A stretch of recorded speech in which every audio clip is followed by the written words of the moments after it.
A man was standing outside. He was immaculately dressed in a suit, looking thoroughly sophisticated and refined, holding an elegant insulated food container in his hand. "Scarlett, I had the hotel kitchen prepare some late-night soup for you." The man's voice was gentle, his eyes filled with an obvious, deep adoration. Then his gaze bypassed Scarlett and landed squarely on me. When he saw me standing there in a silk bathrobe, with water still dripping from my hair, the smile on his face froze instantly. His expression rapidly shifted from initial shock to completely unmasked contempt and hostility. "And who is this?" he asked Scarlett. Though his eyes cut into me like sharp knives, Scarlett stepped aside to let him in. "My guest?" Her tone was flat, completely devoid of any emotion. The man, who happened to be Wesley, was a rising star in the business world, and he was also one of Scarlett's most important business partners now. I had read all of this information in a cheap newspaper back in that small border town. Wesley placed the insulated food container on the table, and then walked straight toward me. He stopped right in front of me, looking me up and down, with a gaze that was scrutinizing a piece of merchandise. "Scarlett, is this the savior you've been looking for 5 years?" His tone was filled with utter contempt and mockery. "A mere cook from a barbecue stall?" He emphasized the word cook with particular weight. I clenched my fists so hard that my fingernails dug deeply into my palms. From the moment he walked in, I knew tonight wouldn't end well. The way this man looked at Scarlett was brimming with intense possessiveness, and I, an unidentified man who had suddenly appeared, had undoubtedly become a thorn in his side. "Wesley," Scarlett's voice turned ice cold, "watch your mouth." Yet, Wesley acted as if he hadn't heard Scarlett's warning. He even made an exaggerated gesture with his hand, fanning the air in front of me. "Stinks of grease and smoke. How cheap." He let out a soft laugh and leaned closer to me, speaking in a voice only the two of us could hear. "Kid, I don't care who you used to be. Right now, you're just a dog that Scarlett brought back. If you behave and do what you're told, you might get a scrap to eat. But if you don't know your place," before he could even finish his sentence, Scarlett suddenly rushed over and forcefully shoved him away. The massive force sent him staggering back several steps, nearly making him fall over. "What are you doing?" Wesley looked at Scarlett in sheer disbelief. Scarlett shielded me behind her back, like an infuriated lioness. "He is my guest. It is not your place to tell him what to do." Her voice was piercingly cold, carrying an unquestionable authority. Wesley's face turned incredibly ugly. He stared at Scarlett standing protectively in front of me, his eyes filled with jealousy and deep resentment. "You're turning on me for his sake? Is a worthless piece of trash really worth it? Whether he's trash or not, I know better than you do." Scarlett shot back without the slightest hesitation. "Now, take your late-night food and get the hell out." Wesley's face turned livid with rage. He pointed at Scarlett, unable to squeeze out a word for a long time. Ultimately, he still didn't dare to completely burn his bridges with Scarlett. He shot me a vicious glare instead. A look like a venomous snake coiled and ready to strike, as if he wanted to swallow me alive. "Fine. Very well," he said through gritted teeth. "Scarlett, you're going to regret this." With that, he slammed the door and stormed out. The thunderous sound of the slamming door echoed through the empty room. I looked at Scarlett's back, which was rising and falling slightly with anger, and my heart swirled with a complex mix of emotions. Was she defending me? Or was she just protecting her own property, refusing to let anyone else touch it? I didn't know. All I knew was that my presence had brought her trouble. "See?" I blurted out, a trace of self-mockery in my voice. "I will only bring you trouble." Scarlett turned around, the anger in her chest not yet subsided. She looked at me, her gaze complicated. "This isn't your fault, is it?"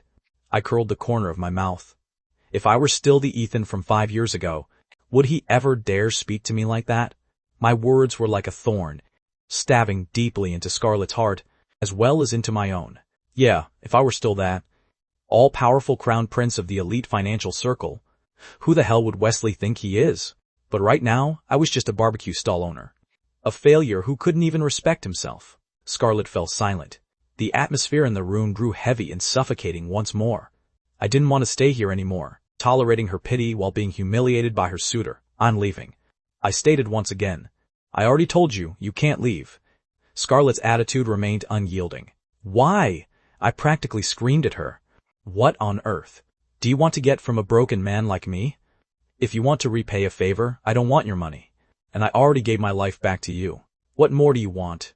Looking at my sudden emotional breakdown, a flash of deep pain crossed Scarlett's eyes. She didn't answer my question. Instead, she turned around and pulled something out of her handbag.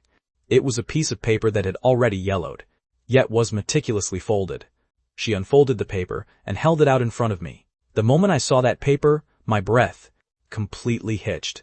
It was a life indenture contract. It was something I had jokingly, half coaxed and half tricked Scarlett into signing back then. Written on it in my own bold, sweeping handwriting was, Scarlett voluntarily surrenders the ownership of the rest of her life, fully and completely to Mr. Ethan. At the bottom was her crooked signature from back then, along with a bright red thumbprint. I thought she had thrown this useless piece of paper away a long time ago. I never expected that she would actually keep it, let alone keep it for 5 whole years. I stared at it, my throat completely dry, the corner of Scarlett's mouth curled into a dangerously seductive smile, one that carried a hint of playfulness and triumph. You're the one who made me sign this 5 years ago. Now, I've come to exercise my ownership. She pointed to the words, Mr. Ethan on the contract, and then pointed back at me. Ethan, for the next month, you belong to me. Starting tomorrow, you are my special assistant. I froze on the spot. A special assistant? This was a contract I couldn't possibly reject, because it was something I had created with my own hands. But this was also the way out she was offering me, a reason to stay by her side, without completely shredding my remaining self-esteem. Looking at her completely confident smile, a whirlwind of conflicting emotions flooded my heart. Ultimately, I chose to accept it silently, because I knew I didn't have any room to choose to begin with. And deep down, in the absolute depths of my heart, it seemed I didn't truly want to leave either. Early the next morning, designers and stylists from a top-tier luxury brand knocked on the suite door, treating me like a priceless work of art. They measured my body for custom clothes and styled my hair. When I changed into a perfectly tailored haute couture suit and stood in front of the mirror, I could barely recognize myself. The man in the mirror stood tall and straight, his features sharp and striking, even though there was still a trace of exhaustion on his face.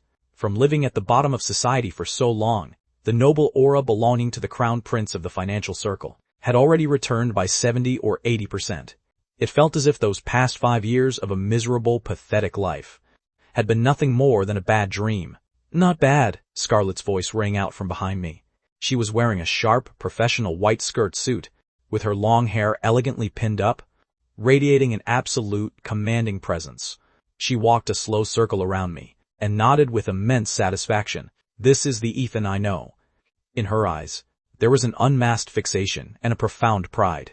Being stared at like that made me a little uncomfortable, and I instinctively adjusted my tie. That evening, Scarlett took me out to attend a high-end business gala. She introduced me to everyone as her special assistant. This title was highly subtle. It gave me a legitimate position, yet it also carried an underlying, indescribable tension. The people at the gala were all either incredibly wealthy or highly powerful. The looks they gave me were filled with scrutiny and curiosity. I tried my best to maintain my composure, but 5 years of isolation from the world still made me feel a bit out of place. Like an outsider, I followed silently behind Scarlett. Then, we ran into Wesley again. He clearly hadn't expected me to appear in this kind of look, and a flash of jealousy and resentment crossed his eyes. He walked over, holding a wine glass. A hypocritical smile plastered across his face. Oh, Assistant Ethan, you changed your skin, and I almost didn't recognize you. He deliberately put extra emphasis on the word assistant. Scarlett's face darkened, and just as she was about to speak, I shook my head at her. I couldn't keep hiding behind her forever. You're joking, Mr. Wesley. I raised a glass of champagne slightly toward him and said, Clothes make the man. I have Miss Scarlett to thank for this suit. My attitude was neither humble nor arrogant, forcing Wesley to swallow down the entire stomachful of mockery he had prepared. He wasn't willing to just let it go. It just so happened that at this moment, the host of the gala, a real estate tycoon, was discussing with several people a complex overseas investment project. Wesley's eyes darted around, and he suddenly said loudly, Chairman Wong, let me introduce someone to you. This is the special assistant Miss Scarlett just hired, Mr. Ethan. Mr. Ethan is a top-tier graduate. Why don't we let him give you some pointers on this project? Everyone's eyes instantly focused on me. Wesley was doing this to humiliate me in public. What could a barbecue stall owner possibly know about overseas investment? Everyone had an expression that showed they were waiting to see a joke. Chairman Wang also frowned, clearly feeling that Wesley was making a mountain out of a molehill. Scarlett's hands clenched tightly, the veins on the back of her hands bulging. But I remained very calm. I took the microphone and walked to the project display screen. The screen was filled with dense data and charts. With just one glance, the business, knowledge and logic that had been locked away in my mind for 5 years were instantly activated. From the surface data, this project indeed has a very alluring return rate. I began, my voice not loud, but clearly carrying across the entire venue. But you have overlooked 3 fatal loopholes. I picked up the laser pointer and pointed at a data point on the screen. First, exchange rate risk. Your profit estimates are based on the current exchange rate, but the target country's political situation is unstable, and its currency carries a massive depreciation risk. Once it depreciates by more than 5%, the entire project will turn from a profit to a loss. Second, legal traps. The Local Land Privatization Act has hidden clauses. Commercial real estate held by foreign capital can be reclaimed by the government without compensation under specific circumstances. Third, and the most fatal point, your target customer profile is completely wrong. Relying on the knowledge I had accumulated back when I was still the crown prince and my extraordinary business intuition, I hit the nail right on the head. With precise logic and absolute clarity, I pointed out all the loopholes and potential risks in the project. The entire venue was completely silent. Everyone was utterly shocked by my analysis. Even that Chairman Wang changed his expression from initial disdain to solemn gravity, and finally to total admiration. Wesley's face had already turned the color of pig liver. He originally wanted to make me look foolish, but instead, he ended up becoming my stepping stone, allowing me to make a name for myself in a single battle. When I finished, I handed the microphone back to the host and stepped back to Scarlett's side. The whole room erupted into thunderous applause. Countless people looked at me with newfound respect and even awe-filled gazes. That Chairman Wang even walked over personally, tightly grasping my hand. "Mr. Ethan, you possess great talent. I really have to thank you today. Otherwise, my several $billion would have gone down the drain." He enthusiastically handed over his business card. "We must keep in touch and exchange ideas in the future."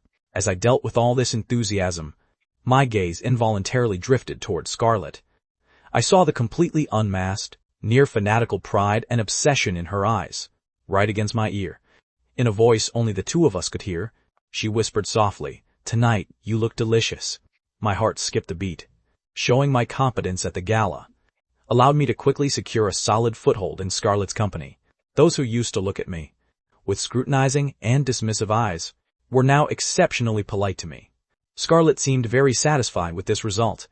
She began to hand over some important projects for me to handle as actual, granting me immense authority. Among them was a multi-billion-dollar semiconductor chip research and development project in collaboration with Wesley's company. "This is a test for you," Scarlett said as she placed a thick stack of documents on my desk.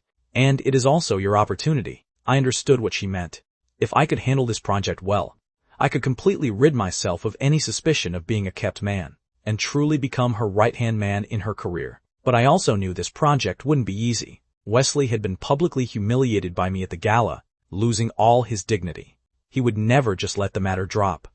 Sure enough, at the project alignment meeting, Wesley behaved with extraordinary cooperation, and a polite smile was even plastered on his face, as if the unpleasantness at the gala had never happened. "Assistant Ethan, please guide me well in the future." He proactively extended his hand to me. I reached out to shake it.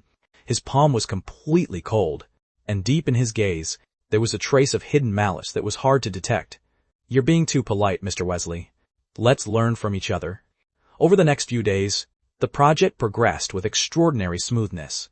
Wesley's company provided all the required data and technical support. Our team also quickly came up with the initial cooperation plan. Everything was so smooth, it felt a bit abnormal. Relying on the intuition I had developed from years of weathering storms in the business world back then, I felt a wave of unease. How could a petty person who seeks revenge for every grievance like Wesley possibly swallow that insult so easily? There must be a trap behind this. I reviewed all the contract data and technical documents over and over again dozens of times.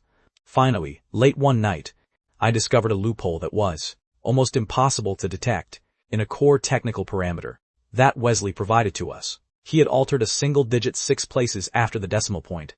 This alteration was extremely tiny and wouldn't expose any problem during routine testing at all. But once the chip entered the mass production phase, this tiny error would be amplified infinitely, causing the entire batch of chips to be completely scrapped.